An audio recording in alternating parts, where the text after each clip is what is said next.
नमस्कार, radio money 9 पर आपका बहुत बहुत स्वागत है। मैं हूं आपके साथ अभिषेक गुप्ता और आप सुन रहे हैं कॉर्पोरेट सेंट्रल।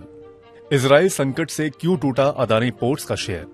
हीरो मोटोकॉर्प के चेयरमैन पवन मुंजाल के खिलाफ क्यों हुई एफआईआर? रिलायंस जनरल इंश्योरेंस को क्यों मिला 922 करोड़ रुपए का टैक्स नोटिस? बताएंगे आपको।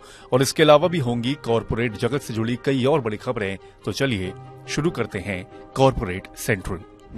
इजराइल और हमास के बीच चल रही लड़ाई की वजह से अदानी पोर्ट्स के शेयर सोमवार को 5% से ज्यादा टूट गए। असल में इजराइल के हाइफा पोर्ट पर अदानी ग्रुप का ही कंट्रोल है।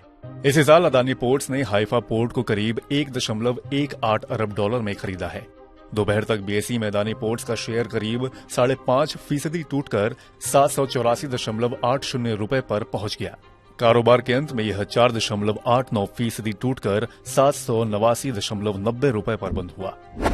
दिल्ली पुलिस ने hero MotoCorp chairman Pawan Munjal के खिलाफ एक कथित रूप से फर्जीवाड़े के मामले में एफआईआर दर्ज किया है।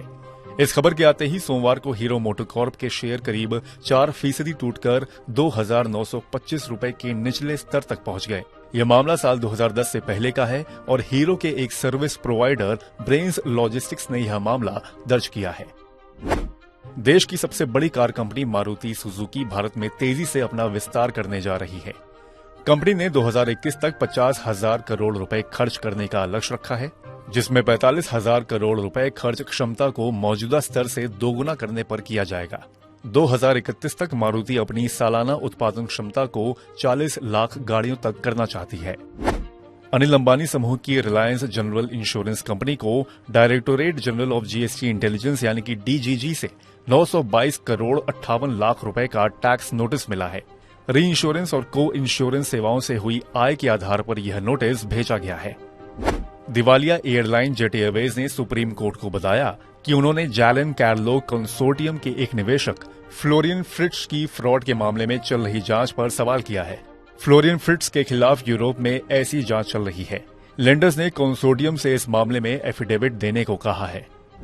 सज्जन जिंदल के नेतृत्व वाले जेएसडब्ल्यू समूह ने उन मीडिया रिपोर्ट्स को खारिज कर दिया है जिनमें कहा जा रहा था कि कंपनी एमजी मोटर इंडिया के भारतीय कारोबार को खरीद सकती है।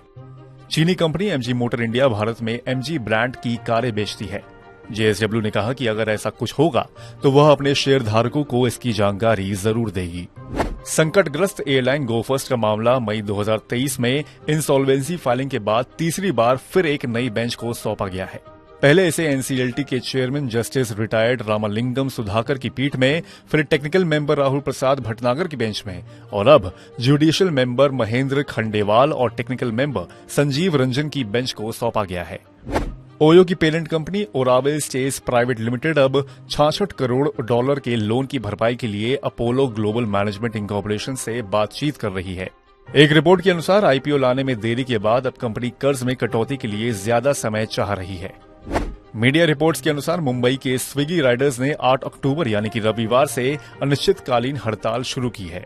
रिपोर्ट के अनुसार कमीशन बढ़ाने और कार्य की बेहतर दशा की मांग को लेकर राइडर्स ने यह हड़ताल शुरू की है। इंश्योरटेक स्टार्टअप ऑन श्योरिटी ने सीरीज बी राउंड की फंडिंग में 2.4 करोड़ डॉलर जुटा लिए हैं। इसमें विश्व बैंक के इंटरनेशनल फाइनेंस कॉर्पोरेशन सहित कई निवेशकों ने पैसा लगाया है। सुजलॉन एनर्जी के शेयरों में सोमवार को 5% का लोअर सर्किट लगाना पड़ा। पिछले एक साल में यह शेयर करीब 4 गुना बढ़ चुका है। इसे सोमवार से ही डायरेक्ट स्टेज 4 ASM फ्रेमवर्क में डाला गया है। सोमवार को इसके शेयर 27.69 रुपए के निचले स्तर तक पहुंच गए। तो कॉर्पोरेट सेंट्रल में फिलहाल इतना ही। ये पॉडकास्ट आपके लिए तैयार किया था हमारे सहयोगी दिनेश अग्रहरी ने। बाकी कॉर्पोरेट जगत से जुड़ी और खबरों के लिए सुनते रहिए रेडियो मनी 9 और डाउनलोड कर लीजिए हमारे मनी 9 ऐप को। हमेशा की तरह मैं हूं आपके साथ अभिषेक गुप्ता। अभी लेता हूं विदा। धन्यवाद।